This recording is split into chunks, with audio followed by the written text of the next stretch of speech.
কিশোরীর প্রথম প্রেম খুব তীব্র হয়। তার পাগলামি হার মানায় সকল লজ্জা, সকল ভয়, সকল সংশয়কে।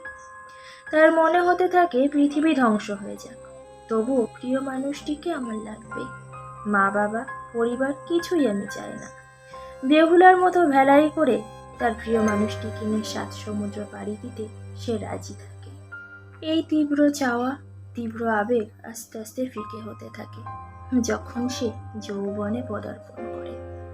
আগে সে প্রিয় মানুষটির হাত ধরে গাছতলায় থাকতে রাজি হলেও পরবর্তীতে তার মনে হতে থাকে সে অন্যান্য প্রেমিকাদের তুলনায় অসুখী, সে বঞ্চিত।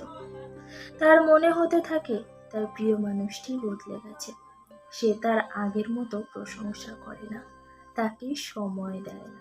অন্যদিকে তার প্রিয় মানুষটি ব্যস্ত নিজের কেরিয়ার গোছাতে। কিভাবে নিজের পরিবারের মুখে দুটো খাবার তুলে দেবে, সেই চিন্তায় তার রাতে ঘুম হয় না।